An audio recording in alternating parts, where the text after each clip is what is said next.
शोएब साहब जरा इसके बारे में बताइएगा, ये वाकई एक फैक्चुअल बात है? आप लोगों के पास कोई सबूत है जो इतना बड़ा इल्जाम दोबारा लगाया जा रहा है?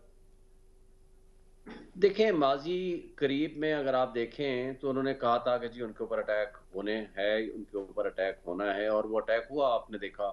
फिर आपने ये भी देखा कि जिनको गवर्नमेंट ने कहा जी ये कातिल था, कातिलाना हमला करने वाला था, इरेस्पेक्टिव के और लोग भी कातिलाना हमले करने में शामिल थे जिनका पता नहीं चला, उसके लिए जीआईटी भी बनी गई। लेकिन आधे घंटे के अंदर अंदर उनकी वीडियो आ जाती है, पूरे मीडिया पे चलती है, उस पर इतराज आता है, फिर आधे घंटे बाद दूसरी वीडियो आ जाती है, फिर तकरीबन 1 घंटे बाद तीसरी वीडियो आ जाती है। अगर आप ये तर्ज अमल अगर आप देखें तो ये हम करीने क़यास ये है कि आज जो पोजीशन है कि आज आप कोई और तरीक़ाकार नहीं कर सकते, इनके पास कोई और जरिया नहीं है कि इमरान खान की पॉपुलैरिटी को कम करने का। इनके पास एक ही ऑप्शन है कि किसी ना किसी तरीके से उनकी ज़िंदगी ली जाए, अल्लाह माफ़ करे। तो मैं नहीं समझता कि ज़ाहिर है एक शख्स को जिसको कंसर्न है, जिसको पहले से पता है, जिसको इन्फॉर्मेशन है, अब ज़ाहिर है कोई टेररिस्ट तो जेल में भेज नहीं सकते, और अगर टेररिस्ट नहीं जा सकता तो जो कोई तरीक़ाकार इनके पास हो सकता है तो नेचुरली उसके बारे में हमें मोहतात भी होना होगा। हमें उन इदारों को, उन जगहों को, उन कोर्ट्स को इस पे अटेंटिव भी होना पड़ेगा, उनको बताना भी पड़ेगा।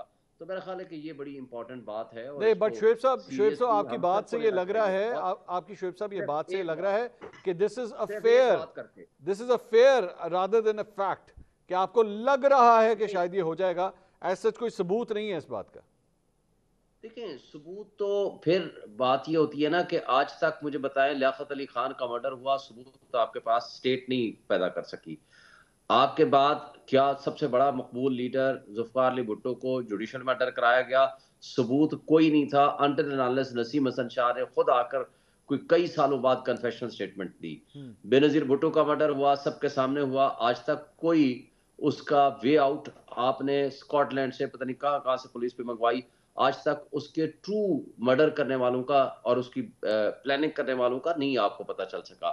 तो खुदा ना खास्ता ये अल्लाह ने जिंदगी रख ली इमरान खान साहब की, आज भी वो जो नवीद का कातलाना हमले और उसके पीछे कौन था, उसका आज तक आपके सामने कोई चीज सामने नहीं आ सकी।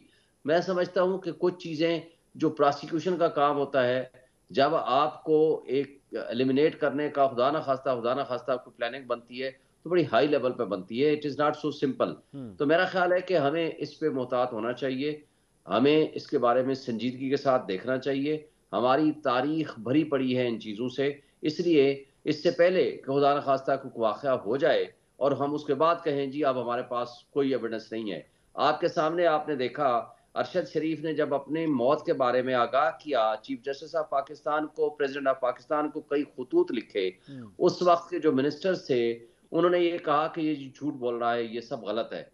वो 16 से जायद एफआईआरें कटी, वो मुल्क छोड़ के बाहर चला गया, जब बाहर गया दुबई से उसको निकलवाया गया, किसने निकलवाया आज तक नहीं पता। ठीक। कीनिया में क्या, कीनिया में तो उसकी किसी से दुश्मनी नहीं थी, ज़ाहिर है उसके ताने बाने तो पाकिस्तान के साथ मिलते हैं, ठीक। और आज तक उसके कत्ल की सिचुएशन हम नहीं बता सकते कि कौन था। ओके। फिर आपने हामिद मीर के ऊपर कातलाना हमला देखा, उसके ऊपर जुडिशल कमीशन बना, जुडिशल कमीशन की जो फाइंडिंग्स हैं आज तक मंजर यहाँ पे नहीं आ सकी। ठीक। अल्लाह ने उसको जिंदगी रखनी थी, रख ली। लेकिन हम ये समझते हैं कि इन चीजों की हमारे पाकिस्तान में ढेरों मिसालें हैं, ठीक। तो हम नहीं चाहते कोई ऐसी सिचुएशन क्रिएट हो या ऐसी कोई सिचुएशन हो जिसको हम वक्त से पहले अगर ना देखें। देखें, बेनजीर भुट्टो का मर्डर के सामने मुझे बता दें, उसके बाद से लेकर आज तक जो कुछ भी वाकयात हुए हैं, इन सारी चीजों के पीछे कुछ कोई ना कोई तो फैक्टर्स रहा है। इसलिए मैं ये कहता हूं कि इन पे बारे में रियासत को बड़ी संजीदगी मैं के, जरा रियासती इदारों को बड़ी कादर साहब से संजीदगी सर के इस साथ पे करना चाहिए। राय लेना। कादर साहब, ये मोहतरमा बेनज़ीर भुट्टो का जिक्र किया शोएब साहब ने, और साथ ही साथ अपने लीडर के हवाले से जो उन्हें खदशात हैं उसका भी तस्करा कर रहे हैं।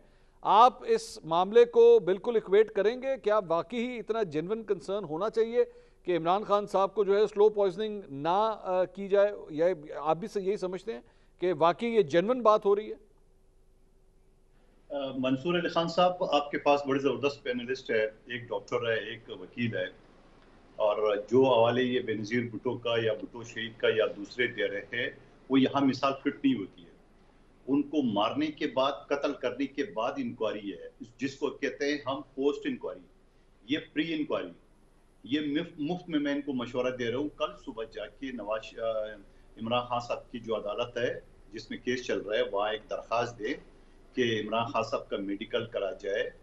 2 मिनट में पता चल जाएगा स्लो पॉइजन का जैसे 1% 2% वो आ जाएगा। आज ही इमरान खान साहब को बचा ले, ना तो अफवाह न फैलाए, ना मीडिया की खबर न बना ले, एक सादा 2 लकीर की दरखास्त अदालत में दे, मेडिकल कराए, दूध का दूध पानी का पानी हो जाएगा। ये कौन सी बात है? एज ए वकील आप इस तरह बात कर रहे हो, सनसनी फैला रहे हो कि ये हो जाएगा वो हो जाएगा। भाई अपने लीडर को बचा लो, कल सुबह पहली फुर्सत में जाके 8 बजे अदालत में खड़े हो जाओ, दरखास्त दो, मेडिकल कराओ। शोएब साहब मैं जरा जवाब ले लूं सर, एक मिनट इस पॉइंट का जवाब। जी शोएब साहब, this is very valid point. इन्होंने बड़ी अच्छी बात कर दी है, हमें मशवरा दे दिया है, हम इनके मशवरे को कंसीडर करेंगे। चलें ठीक है, मैं आगे चलता हूँ। ये डॉक्टर तारिक फजल चौधरी साहब, आपके इलाके के आपके हमसाए बनते हैं, ये गुलाम सरवर साहब सर इस्तेकाम पाकिस्तान पार्टी में चले गए, ये जेन्युइन गए हैं या नॉन जेन्युइन तरीके से गए? मैं अगर आराम सादा अल्फाज में सवाल कर लूँ तो। देखिए इसका जवाब तो गुलाम सरवर साहब ही दे सकते हैं कि वो किस तरीके से गए हैं, जेन्युइन गए हैं या नॉन जेन्युइन गए हैं। लेकिन 8 बजे भी मैं और शोएब शाहीन साहब एक प्रोग्राम में थे।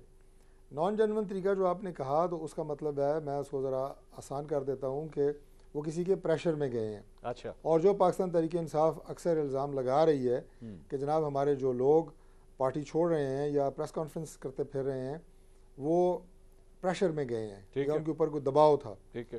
तो शोएब साहब से अभी पिछले प्रोग्राम में भी मैंने पूछा था, आपके प्रोग्राम में दोबारा पूछ लेता हूँ कि आप एक दिन में 4 प्रोग्राम जो है वो टेलीविज़न पे कर रहे हैं। हाँ। और पाकिस्तान तहरीक इंसाफ को रिप्रेजेंट कर रहे हैं और बड़े वोकल तरीके से रिप्रेजेंट कर रहे हैं, आपके ऊपर कोई दबाव है? तो इन्होंने मुझे कहा मेरे पे कोई दबाव नहीं है। आपके प्रोग्राम में भी यही कहेंगे मेरे पे कोई दबाव नहीं है। तो जो शख्स घर बैठा हुआ है, जो शख्स छुपा हुआ है, जो शख्स मीडिया पे नहीं है, उस पर दबाव है, और जो पार्टी की लड़ाई लड़ रहा है उस पर कोई दबाव नहीं है। आपको मेरी आवाज़ आ रही है? बिल्कुल आ रही है डॉक्टर साहब। और मेरा यहाँ पे ये सवाल भी ले लीजिए, क्या ऐसा भी हो सकता है कि कोई ऐसा दबाव हो कि जिसमें ये कह भी ना सके कि मेरे ऊपर दबाव है? जी मैंने आपको अभी एक बड़ा सादा सा कंपैरिजन पेश किया है कि शोएब साहब बड़ी जांफिशानी के साथ अपनी पार्टी का मौक़िफ़ हर टीवी चैनल पे दे रहे हैं। ठीक है। तो कोई दबाव नहीं है। कोई दबाव नहीं। जो मंजर आम पे नहीं है, पर्दा स्क्रीन से गायब हैं, उनके ऊपर किस तरह दबाव हो सकता है? बात यह है कि जिस तरह एक लाइन लगी हुई थी, आपने अपने प्रोग्राम के इंट्रो में कहा कि लोग बेताब थे पाकिस्तान तहरीक इंसाफ का वो जो दुपट्टा पहनते होते हैं, जी जी, वो बनी गाला जाके, अब वही लोग बेताब हैं कि पाकिस्तान तहरीक इंसाफ की कश्ती से छलांगे मार रहे हैं लाइन बना के। पार्टियों में मुश्किल वक्त आते रहते हैं। ठीक। क्या हमने जनरल मुशर्रफ वाला वक्त कोई आसान वक्त था? हाँ। ये जो पाकिस्तान तहरीक इंसाफ का 4 साल दौर है इमरान खान साहब के बतौर वज़ीर आज़म, हमारा कौन सा लीडर ऐसा था जो जेल में नहीं था? किस पे प्रेशर नहीं था? किसी ने पार्टी नहीं छोड़ी। ठीक है। एक मंदोखेल साहब से पूछें, इनके लोगों को कोड़े मारे गए, पाबंद सलासल किया गया, नई लोगों ने पार्टी छोड़ी।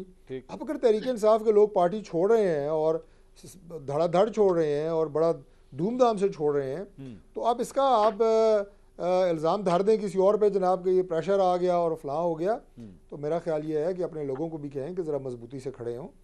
वक्त जो है वो सख्तियाँ आती रहती हैं पार्टी के ऊपर। साहब और बाकी देखें डॉक्टर साहब की बात का शोएब साहब पहले सरवर साहब जो है, शोएब साहब पहले तो ये बता देना, जरा कंफर्म कर दें, कोई प्रेशर तो नहीं है ना सर आपके ऊपर? कोई दबाव तो नहीं है जिस तरह डॉक्टर साहब फरमा रहे हैं?